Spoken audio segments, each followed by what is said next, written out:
Bueno, ya estamos por aquí. Está con nosotros en esta ocasión Diana Fuentes. Ella es profesora, investigadora de la UAM Xochimilco y parte del comité editorial de la revista Común. Diana, buenas tardes. Hola, buenas tardes, querido Julio, Arturo Cano, Fede Bonazo. Pues me les colé hoy en lugar de Tere Rodríguez de la Vega. Y Bueno, aquí bueno, pues en estamos una como mesa de siempre. periodistas. Con mucho Gracias. gusto, Diana. Periodismo, academia, opinión, aquí de todo le entramos. Rock and roll también. Rock and roll, rock and roll. Federico Bonazo, buenas tardes. Me da un gusto grande saludarte, querido Julio, después de lo bien que estuvo el astillero en el domingo en la Feria del Libro, igual que yo, Arturo, y qué agradable sorpresa verte aquí, Diana. Así Gracias. es. Arturo Cano, Arturo, buenas tardes. Buenas tardes, Julio. Bienvenida, Diana. Qué gusto saludarte. Federico, gracias a todas las personas que nos acompañan. Y pues sí, nos quedamos con con esa alegría el domingo de ver la manera como la gente, la comunidad astillera celebra especialmente a Julio Hernández. Ya algunos ya nos pudimos despedir porque estaba Julio ahí como rockstar rodeado de mucha gente que pedía foto, autógrafo, en fin. La verdad es que es un equipo y ustedes ahí son las estrellas. Todo el mundo los aplaudió y todo el mundo estuvo muy atento a lo que dijeron. Estuvieron 6 compañeros nuestros. Esta vez solo tuvimos 1 hora. El año anterior tuvimos 2 y pudimos estar 13 o 14. Estuvimos ahí. Hoy estuvimos 6 y un servidor ahí que también aproveché para echarme mi rollito. Pero bueno, muchas gracias a todos y vamos a entrar en materia. Vamos a ir viendo cómo va caminando todo esto. Federico Bonazo, Federico, estamos en un momento en el cual técnica y jurídicamente y legislativamente se está buscando blindar los procesos de reformas constitucionales de tal manera que la mayoría constitucional, la mayoría legislativa, mayoría calificada, pueda llevar adelante esas reformas, pero que no puedan ser obstruidas ni echadas abajo por la Suprema Corte o el Poder Judicial Federal. Hoy ya se hicieron algunas correcciones, algunos puntos muy críticos y ya en algunos puntos ya se dejó fuera, pero en general, ¿qué opinas de este proceso? ¿Hasta dónde una mayoría calificada de un momento político puede garantizar o permitir o propiciar que haya una disposición constitucional de un blindaje de este tipo? Sé que es un asunto medio técnico, pero Federico tiene muchas aristas que seguramente tú sabrás bien rock and rollear. Así es que, Federico. A ver cómo me salva el rock and roll porque claro, todos los ciudadanos estamos ante, esto sería bueno, que como partícipes de la discusión pública tengamos que sofisticar un poco nuestro conocimiento sobre diferentes áreas y estarnos enterando permanentemente de qué significan conceptos como control de convencionalidad, qué significan conceptos como inimpugnabilidad, pero todo esto tiene que ver con nuestro futuro político también como ciudadanos, así que bien vale la pena el esfuerzo de intentar interiorizarse con todo el aspecto técnico de lo que a todas luces es, en muchos sentidos, una pelea política, lo hemos dicho muchísimas veces. Hoy en México están enfrentados 2 poderes del Estado, el Ejecutivo y el Legislativo, contra el Poder Judicial. Ahora, una pregunta importante que nos tendríamos que hacer acá, que creo que es un tema fascinante porque también estamos entrando en un terreno muy peligroso, creo. Fascinante y alarmante a la vez. La idea es modificar y mejorar al Poder Judicial o anularlo. Tampoco podemos estar apostando por razones políticas a anular al Poder Judicial.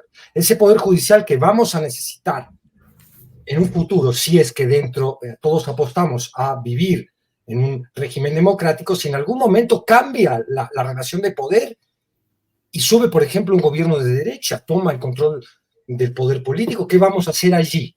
¿Qué tipo de poder judicial querríamos tener si esta circunstancia se presenta? Morena me parece que está legislando como si fuera a gobernar para siempre, y este es un error que no solo ha cometido Morena o que está cometiendo Morena, sino que hemos visto que se ha cometido a lo largo de tantos proyectos de izquierda en nuestro continente latinoamericano. Así también se han dado potestades especiales al Ejecutivo en Ecuador para combatir la manipulación mediática en el Ecuador de Correa, quiero decir, para combatir la manipulación mediática de la derecha corporativa, digamos, pero ahora, ¿qué pasa con esas leyes que permiten demasiado control sobre la prensa y, por tanto, el ejercicio de la censura por parte de los gobernantes que vinieron después de Correa?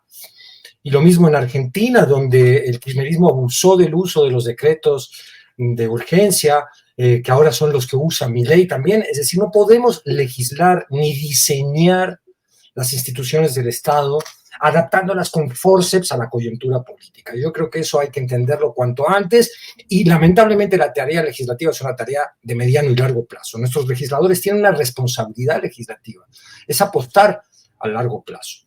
Ayer yo apenas ponía un tuit, porque había hecho una revisión de lo que han sido los fallos del Poder Judicial y los tribunales a lo largo de las décadas del neoliberalismo, y evidentemente esta reforma al Poder Judicial, los primeros culpables de que se intente una reforma de semejante calado, es el propio Poder Judicial y la Suprema Corte, que han jugado muy pocas veces para el interés público, aunque a veces lo han jugado también, esto hay que decirlo, porque no todo en la vida es blanco o negro, pero en general han jugado a favor del poder corporativo económico, y bueno, eso se paga políticamente, tiene un costo, y el costo es la batalla brutal que estamos viendo ahora.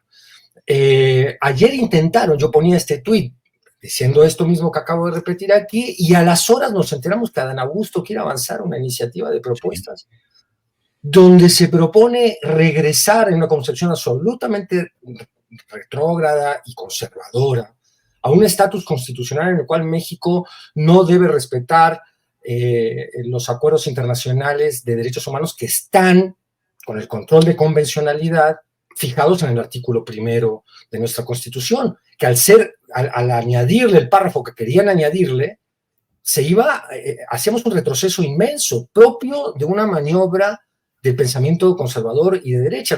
Los derechos humanos deben regir a los estados, y aparte en una comunidad global como la que vivimos, son mecanismos también donde el derecho internacional puede ejercer una pequeña ayuda, una cuña contra estados violatorios de derechos, flagrantes violadores de derechos humanos, como lo que estamos viendo en Gaza. Entonces, esa iniciativa, por suerte, retrocede porque hay una respuesta inmediata en redes de todo tipo, no necesariamente gente obradorista o sí obradorista, o sea, de todas las facciones políticas, le hacen ver al legislativo, a Morena, que esta es una maniobra regresiva, en fin, pero estamos en la escalada, en la batalla. Y una cosa más digo y dejo, me interesa mucho saber, por supuesto, lo que piensan Arturo y Diana de este tema. Me parece un error político brutal. Si están argumentando que no procede el juicio de amparo para detener las reformas constitucionales, eso lo han dicho en la mañanera, lo han dicho Monreal en sus alocuciones, lo han dicho todos ellos, y ahora van a hacer una maniobra legislativa donde de facto están admitiendo que sí se podría tener algún tipo de controversia constitucional o de impugnación a la reforma del Poder Judicial, que ya es ley, digamos, porque este enredo conceptual donde estamos discutiendo una reforma que ya es ley. En fin, preocupante la escalada de esta batalla política entre el Poder Judicial y los otros dos poderes del Estado. ¿A dónde quieren llegar ambas partes? Habría que serenarse, pensar en el pueblo, en la sociedad y legislar con muchísima más responsabilidad. Gracias, Federico. Diana Fuentes, ¿qué pensar de este momento? ¿Qué es lo que sucede?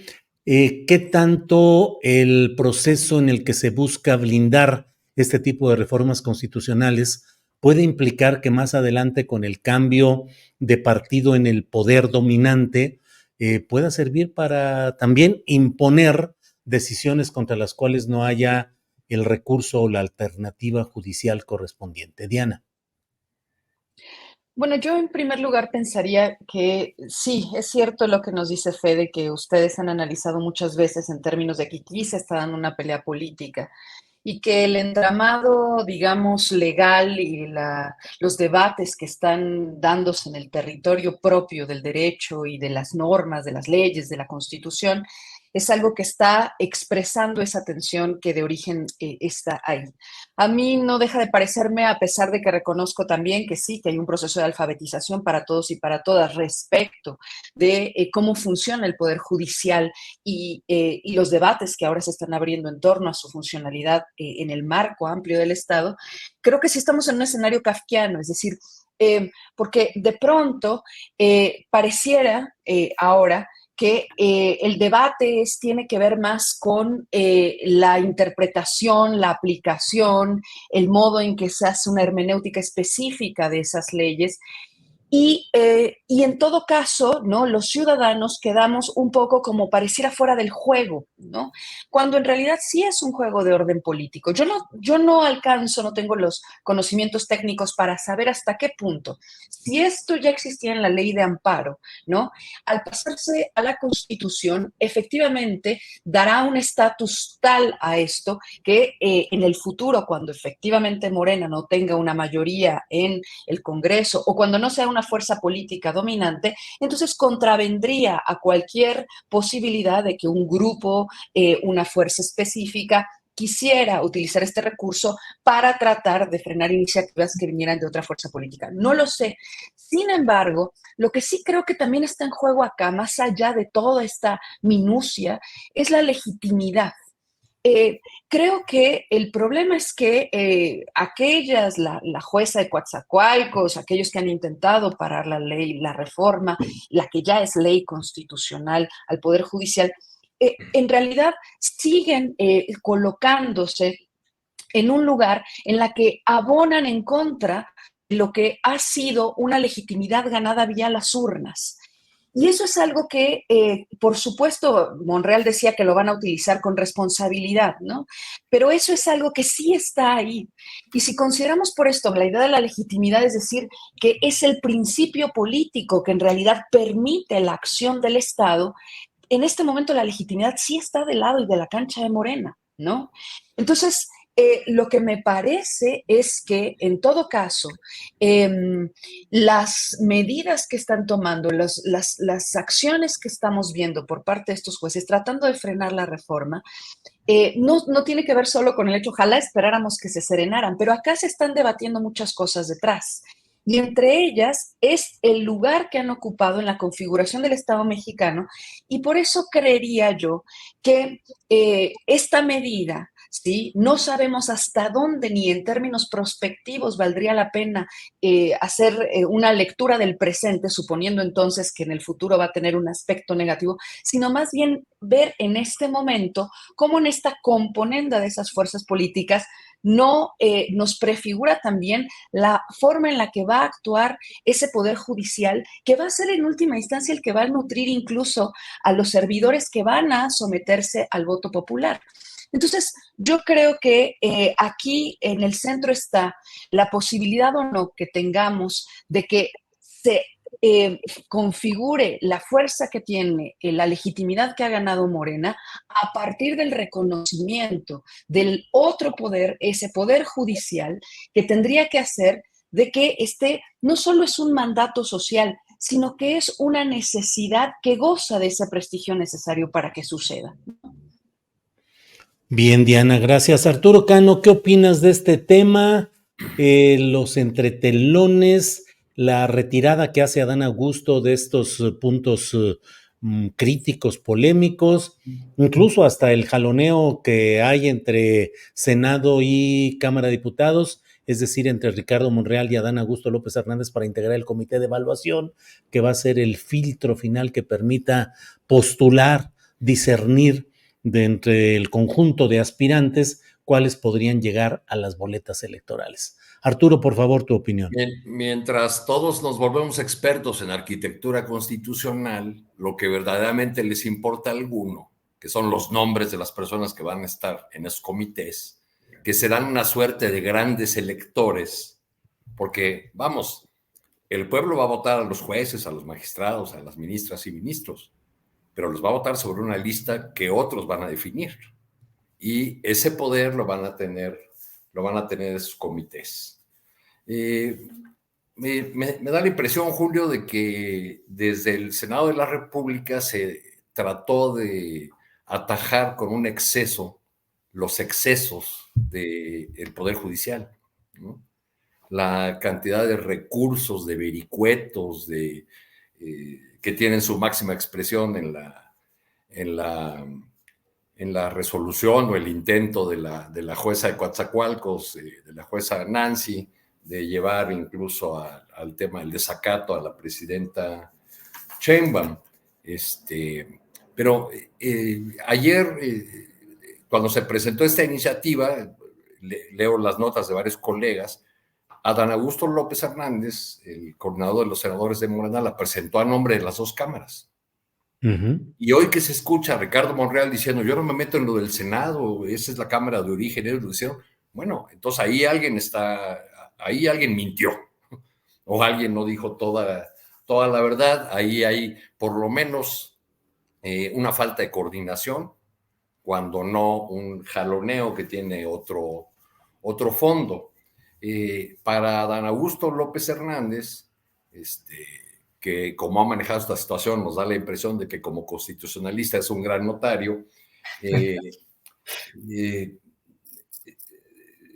no es un asunto nuevo. Cuando era secretario de Gobernación, recuerdo al menos una ocasión en que se refirió a una resolución de la Corte Interamericana de Derechos Humanos relativa a la prisión preventiva oficiosa, de una manera despectiva y en un tono pues que recuerda a los usos y costumbres de periodistas de antaño. Dijo que ninguna ley internacional puede estar por encima de la legislación mexicana o de la Constitución. Digamos, es algo que yo creo que ya traía en la cabeza, y entonces decidieron presentar esa iniciativa que ahora ya han retirado, al menos en sus aspectos más polémicos, en esta adición que pretendían al artículo 1 de la Constitución, que implicaría pues prácticamente dejar sin efecto una gran cantidad de instrumentos internacionales de los que México forma parte. Pongamos un ejemplo, pues si quedara así, o si hubiese quedado esta propuesta, se podría hacer una reforma que fuera en contra de los tratados o de los convenios que México ha firmado con la Organización Internacional del Trabajo, relativos, por ejemplo, a la libertad sindical y a la contratación colectiva. Entonces, podrían hacerse reformas que fueran contrarias a la libertad sindical y no pasaría nada porque la Constitución es el instrumento supremo. Este tema es un tema de larga data en el Poder Judicial, ¿no? Voy a decir quizá algo que es medio técnico, porque pues esta es la discusión. En el 92, dentro del mismo Poder Judicial se ha discutido mucho sobre cuáles las leyes, la Constitución, los tratados internacionales, cuál tiene primacía sobre el otro, en fin, ¿no? En el 92, la Suprema Corte determinó que las leyes federales y los tratados internacionales tenían el mismo nivel de jerarquía normativa, pero ambos por debajo de la Constitución. En el 99, abandonó el criterio anterior y estableció que los tratados internacionales tendrían una jerarquía superior sobre el derecho federal y local, salvo que la Constitución estableciera casos especiales. Y en 2012, que es donde estamos ahora, resolvió la Corte que si un solo derecho estuviese reconocido por las dos fuentes supremas del ordenamiento jurídico, es decir, por la Constitución y los tratados internacionales, se atenderían criterios que favorecieran al individuo, lo que se conoce en el mundo de los derechos humanos como el principio pro persona. Es una discusión muy amplia, bueno, pero hasta esos linderos nos metieron con esta iniciativa de Adán Augusto, que por la velocidad con la que vemos que la están retirando, pues no fue algo pensado, no fue algo que estuviese discutido con amplitud, consultado con especialistas. Ahora Ricardo Monreal en la Cámara de Diputados dice que, bueno, lo del primero ya no va a entrar, o del 103 él opina que no, Bueno, él es profesor en la UNAM de Derecho Constitucional, ¿no? Entonces, pues, Claro. una idea debe tener. Bien, Arturo, gracias. Federico Bonazo, ¿qué opinas sobre lo que está sucediendo en Chiapas, que me parece que tiene otro pico de visibilidad con el asesinato del sacerdote católico Marcelo Pérez, pero que no es sino solo un pico de visibilidad porque hay una planicie constante de hechos muy preocupantes por allá? ¿Cómo ver lo que está sucediendo y qué está sucediendo en Chiapas según tu punto de vista, Federico? Quizás te respondo más desde el sentimiento que desde el conocimiento del terreno que deben tener los que están padeciendo esta situación y cuyos reclamos nos pegan y los recibimos acá en la capital, en este entorno más o menos seguro o absolutamente seguro si lo comparamos con lo que está viviendo la población del estado de Chiapas desde hace muchísimo tiempo. Es un estado que no logra recuperar su homeostasis, por hacer una metáfora médica, es decir, no logra ponerse en pie. Vemos cómo desde siempre han sido sometidas las comunidades indígenas al capricho de los poderosos del Estado, de los finqueros, siempre en contubernio con los gobiernos, ahora gobiernos inoperantes que no logran realmente, como el de Rutilio Escandón, que no han podido aportar ni un gramo de seguridad a una situación que empeora cada día. Y lo de Marcelo Pérez, pues es un episodio más, no por eso menos grave, de la descomposición social que vemos allí, una disputa de territorio terrible, sangrienta, donde, igual que lo que vemos en Sinaloa, pues el crimen organizado pues, maneja todas las estructuras incluso del Estado, o está inmiscuido en todas ellas, o imbricado en ellas, y decide sacarse a alguien que le molesta y se lo saca así. ¿Y dónde está el Estado, la Guardia Nacional, que debe proteger a estos hombres como Marcelo, que también han peleado y peleó toda su vida por la misma máxima que pelea el obradorismo, por el bien de todos, primero los pobres? Esos pobres, ¿qué pasa con ellos? No podemos olvidarlos. Duele muchísimo ver la inoperancia de todos los niveles del Estado mexicano, desde el federal hasta el local, en resolver el empeoramiento tremendo de la situación de Chiapas. Hemos visto ya las amenazas directas, y no solo amenazas, los conflictos ya directos y los enfrentamientos con los zapatistas, es decir, ¿qué va a ocurrir allí? Yo no quiero caer en alarmismos ni empezar a usar términos como guerra civil. Creo que hay que apelar todavía a cierta serenidad y esperanza en que este gobierno ponga un acento particular en el tema de Chiapas. Se había declarado muy poco antes de que lo asesinaran, el mismo, de que si no tomaban medidas, Chiapas iba a quedar esclavizado al crimen organizado. Esas son las palabras de este cura Tzotzil asesinado hace unos días, y asesinato que no debe nunca pasar a la desmemoria, al olvido, como tantos otros, ¿no? Es un asesinato que nos muestra la herida abierta que es Chiapas para este país. A ver qué podemos hacer entre todos para intentar arreglar la situación de Chiapas. Bien, Federico, gracias. Diana Fuentes, ¿qué pensar sobre lo que está sucediendo en Chiapas, donde largamente ha habido gobernadores ineficaces, corruptos, desatentos, mezclados con los intereses históricamente dominantes en aquella entidad? Está por terminar ya el gobierno de Rutilio Escandón. Entrará pues a nombre de Morena, Eduardo Ramírez, aunque en el fondo, según mi punto de vista, es el mismo Partido Verde Ecologista de México del cual formó parte como funcionario o como parte del equipo de Manuel Velasco Cuello. Es decir, ¿qué sucede en Chiapas? ¿Hay riesgo de guerra civil? ¿Hay un incremento de violencia y de desatención de los gobiernos? Diana. Yo creo que en Chiapas se sintetizan algunas de las peores contradicciones del Estado mexicano y de nuestra historia contemporánea. Para muchos de nosotros, Chiapas simboliza la resistencia de las comunidades indígenas zapatistas que le dieron un aire de esperanza, ¿no? A mi generación, por ejemplo, y a todos nosotros de muchas maneras. Pero al mismo tiempo, cuando uno revisa la historia presente de ese estado, pareciera que seguimos encontrándonos con escenarios que podrían ser los mismos escenarios previos a la Revolución Mexicana, ¿no? Es decir, este poder de esos caciques, de esos terratenientes, los conflictos por la propiedad de la tierra, parecieran tener esas mismas matrices y no haberse modificado radicalmente, ¿no? Y al mismo tiempo, ¿no? Esa componente de ese gobierno que entra en colusión con esos cacicazgos, o es lo mismo de muchas maneras, y se sigue jugando a un poder patrimonial de familias. Y por supuesto, eso no se ha modificado sustancialmente en este sexenio que cerró y ahora con lo que parece que va a suceder en el que se avecina. Entonces, yo creo que aquí lo que nosotros, como decía Federico ahora mismo, ¿no?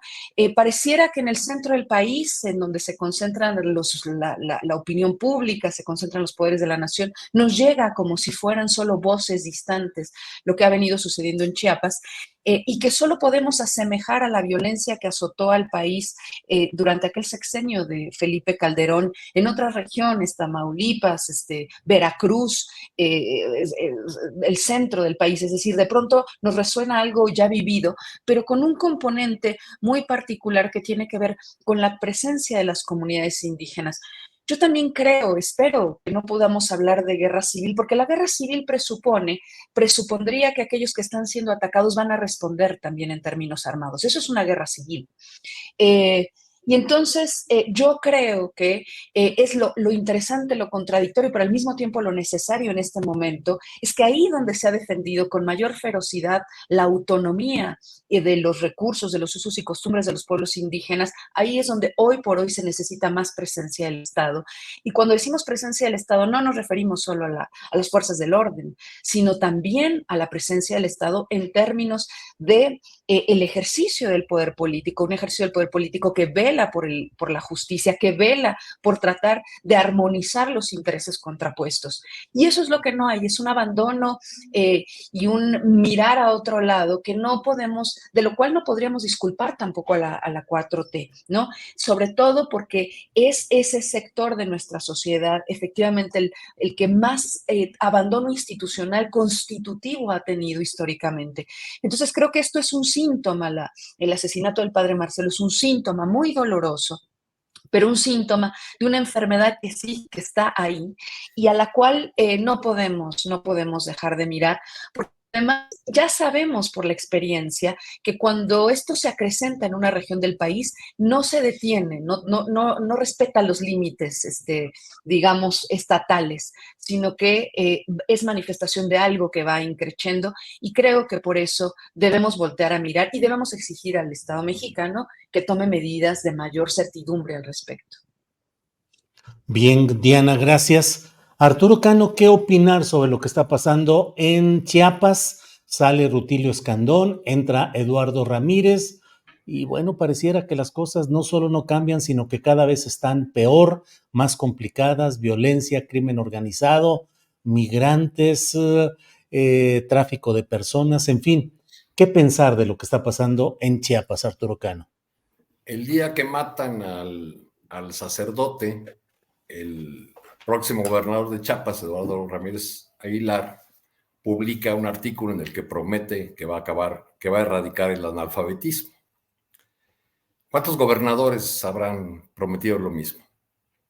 Pues yo creo que prácticamente todos, como tú has señalado, Julio, pues esa entidad ha padecido uno tras otro a gobernantes frívolos, dedicados a enriquecerse, a sus negocios, que miran el servicio público como una manera de acrecentar su poder y la de sus socios y aliados. En el sexenio del presidente Andrés Manuel López Obrador, por desgracia, la actitud más persistente fue la de negar o minimizar los hechos de violencia que muchas voces señalaban, ¿no? Se hablaba de violencia creciente, se señalaba cuando ocurría alguna masacre en una comunidad o cuando atacaban a un grupo de migrantes. Yo estuve en Chiapas para la elección pasada y una de las cosas que más me sorprendió fue que prácticamente no había publicidad alguna de la candidata de la oposición. Eduardo Ramírez Aguilar ocupaba todos los... El único que tenía anuncios espectaculares era un candidato a senador, Willy Ochoa, del PRI, que es de la costa, y cuando le pregunté a algún colega local por qué él sí tenía, bueno, pues porque él la lleva bien con Eduardo, ¿no? Con él, que se hace llamar el jaguar negro. Ahora el gobernador trae una campaña de publicidad muy intensa, sobre todo en redes sociales, anunciando que llegará una nueva era para Chiapas, inventando cosas extravagantes como la chapaniquidad y no sé, una mafufada que trae ahí para tratar de distinguirse de otros gobernadores, pero pues se trata de un político local que pertenece a la élite que ha llevado a Chiapas a la situación en la que se encuentra. Entonces yo creo que si en este caso no hay una decidida intervención federal, va a ser muy difícil que haya un cambio realmente y que veamos que las cosas empiezan a mejorar en esa entidad. Bien, gracias, Arturo. Federico Bonazo, pues Sinaloa, ¿qué le vamos a hacer? Ahí está Sinaloa. Cada vez más enredado el tema de el reporte forense relacionado con el asesinato de Héctor Melesio Cuen, el gobernador Rocha Moya enfrentando muchos señalamientos y pareciera una confrontación entre la Fiscalía Federal y la Fiscalía Estatal, pero a fin de cuentas la guerra entre grupos del crimen organizado y la posibilidad de que haya declaraciones en Estados Unidos de algunos de los personajes de toda esta serie de Netflix, pero en la vida real, que pueden implicar impactos fuertes a la vida política nacional. ¿Qué opinas, Federico? Sí, a mí me gustaría que estuviéramos escribiendo guiones de comedia o festejando. Es verdad que los principios de sexenio se recrudecen, también las señales a veces que manda el crimen organizado de los gobiernos, se reconfiguran una serie de territorios en México donde el crimen organizado pues, es un actor político de enorme importancia. El cambio de sexenio también provoca este tipo de situaciones, podemos intentar justificarlas, entenderlas un poquito desde allí, pero tenemos un comienzo de sexenio realmente plagado de desafíos que, bueno, ya sabíamos que estaban instalados en nuestra sociedad, en nuestros diferentes Méxicos, que es este gran país que se llama México, pero que, bueno, lamentablemente no podemos eludirlos en el análisis y vamos 3 temas seguidos bien complicados. Acá, eso, podríamos escribir un thriller, porque la verdad es que desde el punto de vista policial lo que está ocurriendo es de alguna manera fascinante, es un guión. ¿Quién secuestró al Mayo? ¿Tiene razón el Mayo o no? ¿Qué papel jugó Estados Unidos acá? ¿En México sabía? ¿Hay algún funcionario mexicano que sabe lo que ocurrió y no lo ha podido decir? ¿El gobernador Rocha sabe lo que ha ocurrido o no?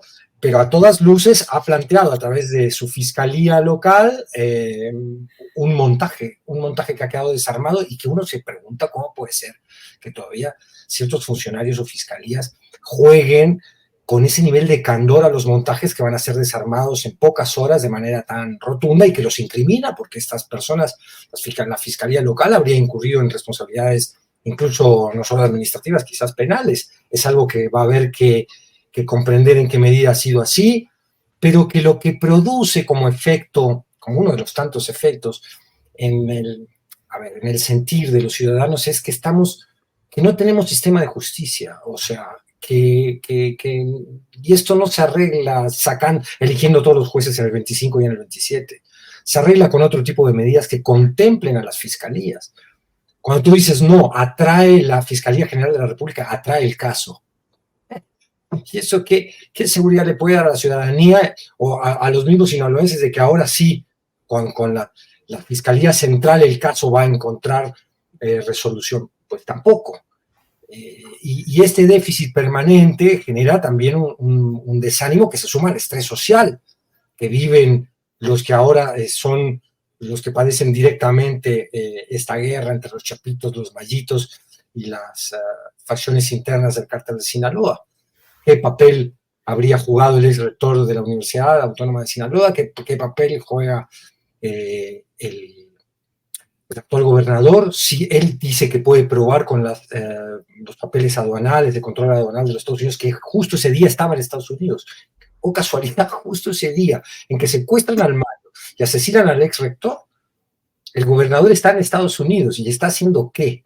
En fin, o sea, las preguntas son el detonador, efectivamente, de un thriller policial, cinematográfico, que sería súper divertido si no es que se hace a costa del estrés social de la gente del Estado y del resto del país, que atestiguamos esto también como otro más de los focos de desastre, de ausencia del Estado a lo largo y ancho del territorio mexicano. Bien, gracias, Federico. Diana, ¿qué opinar de lo que está pasando en Sinaloa y particularmente qué tanto estas historias de sentencias que hemos visto procesadas en Estados Unidos como la de García Luna? Hay voces que dicen, estamos validando que desde Estados Unidos puedan entablar otro tipo de procesos contra otros personajes políticos de una adscripción distinta a la del PAN o de García Luna o Calderón, y que entonces declaraciones de Ovidio Guzmán y Joaquín Guzmán hijo y del propio Mayo Zambada puedan significar una forma de intervencionismo y de desestabilización política en México, Diana. Claro, es que juegan con nuestro ánimo, ¿no? Porque por un lado uno no puede no festejar la sentencia de Genaro García Luna, es decir, no puede uno no darle gusto, ¿no? ¿Y por qué? Porque esperamos que se haga algo en relación a la colusión que hubo durante ese sexenio con el crimen organizado. Pero por otra parte es cierto, de alguna manera tampoco podemos obviar el hecho de que también sería una expectativa social que eso hubiera sucedido en manos de la justicia mexicana. Y también por nuestra propia historia nacional, nuestra compleja relación con los Estados Unidos y además a sabiendas del interés injerencista de esta nación que de manera perpetua quiere manejar los hilos de muchos aspectos de la vida política, económica y social de nuestro país y de la región, pues también hay algo de sinsabor, por supuesto, sobre el hecho de que haya sido, ¿no? La justicia norteamericana la que finalmente procede de esta manera y que sí podría crear un antecedente al que no deberíamos habituarnos, ¿no? Y me parece entonces que yo decía, bueno, Julio en esta ocasión me invitó a hablar de justicia, ¿no? Es decir, todo tiene que ver con las imposibilidades, los fallos, los lugares, los espacios donde la justicia no está funcionando de un modo u otro. Entonces creo que se nos juegan las dos cosas. Es decir, claro, diría uno, peor es nada, por supuesto que es mejor que esté detenido, pero hubiera sido preferible que la justicia mexicana hiciera algo. Ahora, sobre el caso finalmente de Sinaloa, y este montaje, es que esta lógica de la política espectáculo, ¿no? Que nos recuerda eso, esos tiempos en los que Televisa hace montajes y en donde de lo que se trata es del impacto comunicativo, ¿no? O sea, más allá de lo que, del hecho fáctico y del análisis que se puede hacer sobre él, sino más bien esos políticos que optan por suponer que todo se va a lograr solventar si hay un impacto comunicativo y en este caso a través de un montaje. Sin embargo, pues el escenario es tan complejo, son tantos los actores, es tanto lo que se está disputando ahí que el montaje resulta insuficiente. Pero sí que sigue habiendo ese perfil, ¿no? De esos agentes políticos que siguen creyendo que esa es la manera de resolver las cosas, porque de lo que se trata es del engaño. Y por otra parte, también hace pensar, sí, ¿dónde está? Cuando nos dice esto, va la Procuraduría General de la República es entonces quien va a tomar las cosas, y uno dice, pero la Procuraduría que ha estado ¿dónde? De la que no tenemos mucha noticia, que es como una especie de caja negra en donde entran cosas y uno no sabe bien a bien qué sucede después. Y eso sí es competencia de la Federación y es competencia también de las atribuciones políticas del gobierno actual. Entonces, creo que de lo que estamos hablando es finalmente una recomposición también de la relación con los Estados Unidos, tanto comercial, tanto jurídica, tanto legal, tanto de la forma en la que vamos a interpretar nuestra relación con ella, pero lo deseable sería que, más allá de la reforma al Poder Judicial, que en este país pudiéramos empezar a confiar en que es posible hacer justicia a los criminales, a los políticos corruptos, etcétera. Gracias, Diana.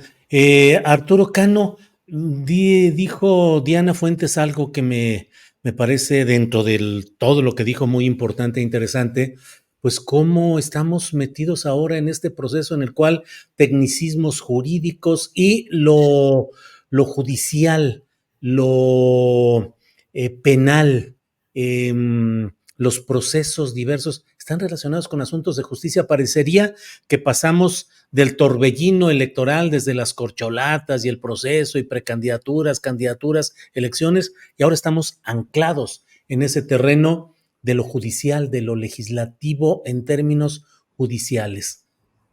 Dicen algunos, hoy la nota roja es la nota política. ¿Qué opinas, Arturo? Pues así ha sido, por desgracia, desde el sexenio Calderón, en diversos momentos de nuestra, o en distintas coyunturas. O sea, cuando Calderón lanzó aquella operación conocida como el Michoacanazo y detuvo simultáneamente a presidentes municipales, diputados, funcionarios del gobierno, pues digamos, era la clase política de Michoacán la que estaba yendo a la cárcel. Todos salieron exonerados, además, ¿no? Porque al igual que ahora, parece que las instituciones encargadas de la investigación y de la prestación de pruebas, pues no funcionan. Eso es lo que ha sido, por desgracia, repetitivo, reiterado desde aquel momento. Y para el caso de Sinaloa, pues ahora se expresa en esta guerra que ya lleva más de, bueno, el 9 de septiembre comenzaron a darse las dos facciones de este grupo criminal.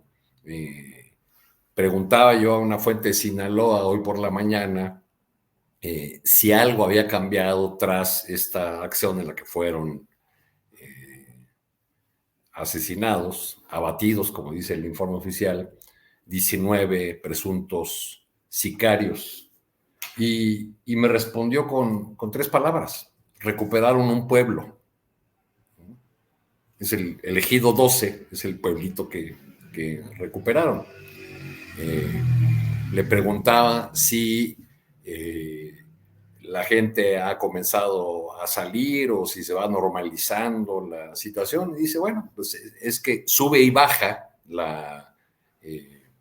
la presencia de gente en las calles, la apertura de negocios, dependiendo de las noticias que se presenten. El caso es que pues no hay una respuesta a la situación que vive la población de Culiacán y otras comunidades de Sinaloa. Y mientras tanto uno se pregunta, como pregunta a los sinaloenses en un montón de memes, ¿no? ¿Y el Rocha? ¿No? O sea, ¿dónde está el gobernador? Apareciendo en algunos eventos públicos con una gran sonrisa, tratando de mostrar una normalidad que nadie le cree,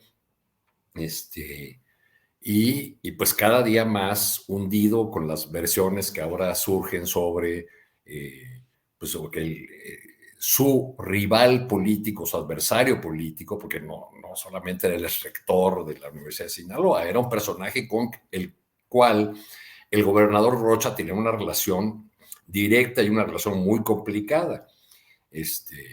Lo sumó a su campaña, lo hizo secretario de Salud solo para después correrlo, y tenía un conflicto con él que rebasaba lo político, era una cosa ya casi de tintes personales. Entonces, lo que uno se pregunta a esas alturas es qué es lo que sostiene todavía al gobernador Rubén Rocha. Aquí varias veces hemos hablado, Julio, de la preocupación sobre la suma de personajes que vienen de la vieja política, del viejo régimen, y las consecuencias que eso puede tener para la transformación o para los gobiernos de un movimiento que pretende transformar al país. Bueno, pues ya lo estamos viendo en el caso de Sinaloa. La cúpula, buena parte de la cúpula de Morena en Sinaloa está formada por personas que fueron asesores, presidentes municipales, diputados del PRI o del PAN. El propio Rubén Rocha, aunque procede originalmente de la izquierda, fue coordinador de asesores de 2 gobernadores del PRI en Sinaloa, antes de ser gobernador. Sí. Arturo, gracias. Me permiten, se lleva un minutito o poquito menos, un video donde la presidenta Sheinbaum habla de su encuentro con Carlos Slim y con el presidente del Consejo Coordinador Empresarial. Por favor, Sebastián. No hablamos en particular de sus empresas, salvo ahí donde hay inversiones actuales, por ejemplo, en una asociación con otras empresas, tienen el puerto de Salina Cruz, y hablamos pues de los avances y el interés de que se desarrolle. Hablamos más bien en términos generales de cómo ve al país, la importancia de la inversión privada. Le platiqué el programa que tenemos de relocalización, de impulso a la relocalización y desarrollo regional, se interesó mucho y pues siempre es un hombre culto con el que vale la pena platicar. Entonces fue una plática de cortesía y particularmente pues para que nos ayude a este programa, este proyecto de impulsar la inversión privada vinculada con la inversión en infraestructura pública para el desarrollo del país, para no solo el crecimiento económico, sino el desarrollo con bienestar. Bien, luego de esa reunión, Carlos Slim dijo a los reporteros que veía la economía de México bien, muy bien, que la veía fuerte y que pensaba que deberíamos de considerar que en los próximos años nos irá bien. Me ahorro mis puntos de vista, pero Federico Bonazo, ¿qué opinas tanto de la reunión como de las declaraciones de Slim? Federico. Qué máquina de hacer lana que es Slim, ¿no? Porque es un tipo que tanto dinero, invierte muchísimo más tiempo vital en generar dinero que en gastárselo. Yo con un 0.1% de lo que tiene Slim, o menos, 0.001, estaría en la mesa de astillero, pero desde Venecia, por ejemplo, ¿no? O en África, que siempre he querido conocer África, y nunca tengo la lana para pagarme el viaje, y este cuate anda haciendo más y más y más lana.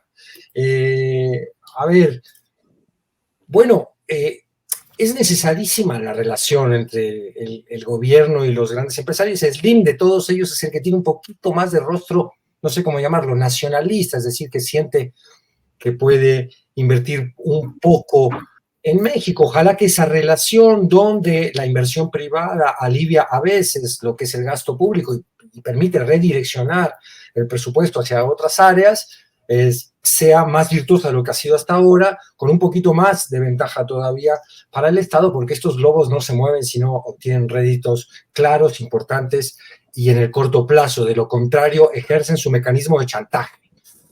Cada cual con su idiosincrasia particular. Slim es, como habíamos dicho, un hombre hasta dicharachero, cercano siempre al obradorismo, porque tiene el colmillo muy afilado. Hay otros empresarios que tienen una posición muchísimo más ideológica, sería Salinas Pliego el representante de esa facción, que está mucho más decidido a invertir recursos personales en una batalla ideológica contra la 4T, y entonces que juega un papel también de otra índole, no solo empresarial, con el gobierno. Pues son buenas señales. Espero que, Claudia tiene que estar navegando entre el conflicto con el Poder Judicial que le genera un arranque dificultoso de sexenio y que es excusa también para el chantaje de los poderes financieros, que no están muy preocupados por la división de poderes en México, sino que están muy preocupados por sus negocios y la relación con un futuro Poder Judicial que si en el pasado los beneficiaba claramente, ahora no saben cómo va a ser. Esa es la verdadera preocupación detrás del republicanismo que le ha brotado a todos estos señores del dinero. Veremos que no, parece que va a ser muy parecido a lo que, sobre todo en el caso de Carlos Slim, lo que va y el grupo Carso, todas sus empresas de telecomunicaciones va a ser bastante parecido con lo que fue el sexenio pasado, sin grandes obras de infraestructura anunciadas para este. O sea, creo que el presupuesto y el endeudamiento que hubo a final del sexenio pasado van a estar y van a intentar moderarse, no produciendo, no abocándose tanto a grandes obras de infraestructura, sino algunas otras de menor impacto mediático incluso, pero que puedan tener mayor impacto, porque creo que Claudia va a querer iniciar una transición energética. Vamos a ver de qué calado es esa transición. Y bueno, a ver cómo se llevan los lobos de la lana con el segundo piso de la 4T en este sexenio. Bien, Federico, gracias. Diana, ¿qué opinar de esta, digamos, este encuentro especial de la presidenta con Carlos Slim y lo que significa? Desde Carlos Salinas de Gortari, Carlos Slim es el ejemplo de la desigualdad extrema que se vive en México, donde producimos multimillonarios como Carlos Slim y un enorme número de gente que no tiene acceso a lo básico de su convivencia y de su desarrollo humano. Y por otra parte, me llamó a mí la atención esto de las asociaciones públicas privadas, que han sido algo que en el pasado desde la izquierda solía criticarse, porque implican proyectos de largo plazo en los cuales el Estado compra o paga una contraprestación a los inversionistas privados en terrenos de inversión conjunta que sobre todo han sido muy criticados en hospitales, centros penitenciarios, conservación y tendido de carreteras de cuotas y otras cosas por el estilo. Y ahora yo veo a Slim muy contento, viendo el futuro muy próspero y muy adelante, muy contento. ¿Qué opinas, Diana? No, bueno, pues claro que no deja de ser sospechosa ese contento, ¿no? Y no se me puede pasar decirle a Federico que sería un muy mal capitalista, por supuesto, ¿no? El buen capitalista es como Slim, es decir, sabe que la ganancia se tiene que seguir restituyendo, ¿no? Pero yo me hacía un poco la misma pregunta, pues, porque es dónde va a invertir, dónde va a estar esta asociación entre lo público y lo privado, ¿no? Claro, si uno piensa en servicios, porque es además donde lo ha hecho Slim en el pasado, pero también es la manera en la que ha creado esos monopolios que le han sido tan absolutamente redituables, no solo para expandirse en México, sino en América Latina y conquistar otros mercados.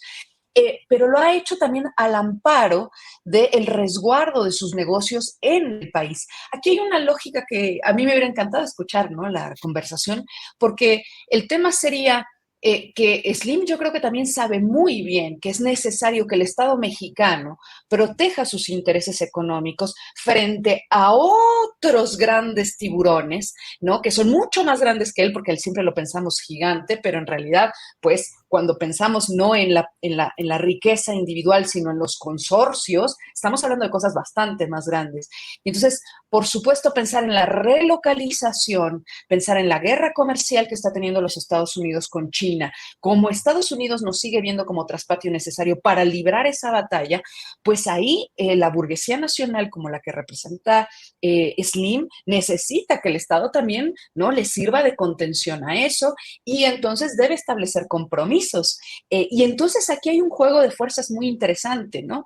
Porque debe pensar, bueno, pues vamos a hacer un compromiso de inversión también en ciertos aspectos. Habrá que ver, porque Claudia ha hablado, por ejemplo, de una reactivación de la producción nacional cuando nos hace pensar en un coche, ¿no?, con sus propias baterías producidas en la nación. Habla de una reactivación de la producción nacional y por otra parte, pues de dónde vienen las arcas que va a producir todo eso y cómo se va a generar esa infraestructura productiva. Entonces, si es más allá del aspecto de los servicios, y entonces Carlos Slim está viendo la posibilidad de que establecer un acuerdo político, económico con el gobierno, además le va a permitir, ¿no?, también que esto le sirva de muro de contención contra esa voraz competencia que se está librando en el mundo, creo que su contento podría ir por ahí, ¿no? Porque entonces sería garante de que, como buen capitalista que es, sabe que tiene que seguir reactivando constantemente la acumulación de valor.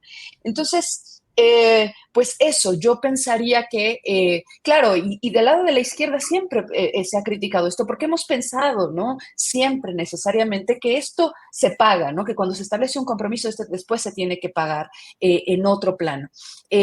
La tiene difícil, Claudia, es decir, tiene que establecer acuerdos comerciales, no hay duda, acuerdos políticos, tiene que dar juego. Y por supuesto que en ese juego, en la perspectiva de una cierta defensa de la soberanía, pues tendrá que darle juego a la burguesía, a los empresarios nacionales y no tanto a aquellos que vienen del extranjero, aunque la inversión extranjera también será bienvenida, pero la competencia entre ellos hay que aprender a regularla en beneficio de una perspectiva social del Estado. Veremos hasta dónde avanza la cosa más bien. Bien, gracias, Diana. Y vamos con Arturo Cano, que ya se nos acaba el tiempo, las 2 de la tarde con 55 minutos. Por favor, Arturo Cano, tu reflexión sobre este tema de la reunión Carlos Slim y el líder o el representante, el gerente del Consejo Coordinador Empresarial, Francisco Cervantes, con la presidenta Sheinbaum y el anuncio, pues, de inversiones y de planes compartidos. Arturo. Pues vamos a ver si hay otro tono, si Slim sigue siendo el empresario con dimensión social que decía el presidente López Obrador. Pero creo que es una reunión que tiene que ser leída en torno del conflicto con el Poder Judicial. Porque mientras desde el flanco del Poder Judicial hablan de que no hay Estado de Derechos, está en peligro, están en riesgo las inversiones, pues se dan estas reuniones que mandan el mensaje con uno de los personajes más ricos del país. Ahora, con personajes como Slim y otros de sus características, que por cierto, muy codo el señor, cuando invitaba a alguien a comer, pedía el menú de Sanborns para darle de comer, no creas que los llevaba a Venecia, Federico. Digamos, él aumentó sus ganancias en el sexenio de López Obrador, 21.4%, también es un personaje que suelen tomar en cuenta a la hora de algunas decisiones, como por ejemplo la reducción de la jornada de 48 a 40 horas, cosa a la que él se opone. También propone Slim que la edad de jubilación sea a los 75 años, ¿no? Quizá porque él tiene 84 y sigue chambeando. Pero creo que con los personajes del tipo de Slim sería conveniente que desde el segundo piso de la 4T, pues se aplicara la misma fórmula que se está planteando con respecto a las inversiones extranjeras, con esta síntesis de 2 palabras de la prosperidad compartida. La presidenta Sheinbaum lo ha expresado de varias maneras, ha dicho, no queremos seguir siendo el país de los bajos salarios, el que ofrece eso como ventaja competitiva, o sea, no más Maquilatitlán, sino prosperidad compartida, inversiones, pero con buenas condiciones y salarios a los trabajadores. Esperemos que eso también se dé con los empresarios nacionales. Bien, gracias, Arturo. Bueno, pues muchas gracias a los 3 por esta oportunidad. Si queda espacio de algo que quieran, un postrecito de 1 minuto, alguna invitación, lo que deseen, adelante. Federico Bonazo. Saludos, despedidas, comentarios, lo que quieras. Un saludo muy... Hemos hablado de gobernadores que montan pruebas, de asesinatos y dolor a lo largo y ancho de nuestro país. Yo quiero cerrar con algo muy positivo. Quiero hablar de ciudadanos críticos y entregados y apoyadores del periodismo independiente realmente, que es lo que atestiguamos en esta mesa que tuviste. Gracias, Julio, de habernos invitado el domingo. El encuentro con el público de Astillero y otros públicos en la Feria del Libro del Zócalo fue muy estimulante. Habla de una ciudadanía muy vital, de una cantidad de gente muy interesada en su propio destino político y que entiende que debe jugar también un rol que ha dejado atrás el fatalismo de otras épocas. Así que un saludo muy grande a todo el público astillero que estuvo allá con nosotros. Nos regalaron una tarde maravillosa, muy agradecido con cada una de ellas y ellos. Muy bien, gracias, Federico. Ahí estamos poniendo algunas fotografías que nos compartió nuestro compañero Alejandro Meléndez, Alex Melón, que bueno, le agradecemos mucho todas estas fotografías. Gracias. Arturo Cano, por favor, postrecito para ir cerrando el changarro. Dice Andrés Manuel López Beltrán que Morena va a tener 10 millones de afiliados. Sí. Yo, la verdad, no entiendo ese afán de poner esas cifras y sobre todo de decir cosas que no deberían decir, como seremos el partido más grande del mundo. Caray, digo, el Partido Comunista Chino tiene 100 millones de militantes y un partido en la India 80. Entonces, por favor.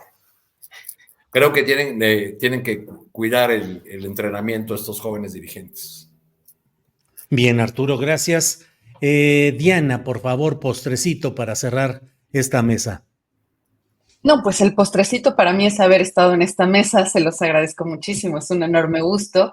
Y solo anunciar que el próximo 30 en el CIDE vamos a estar, bueno, me invitaron, gentilmente me invitaron los compañeros del CIDE a una plática con Juan Carlos Monedero sobre extremas derechas y entonces estaremos ahí en un conversatorio el próximo 30 a las 11 horas.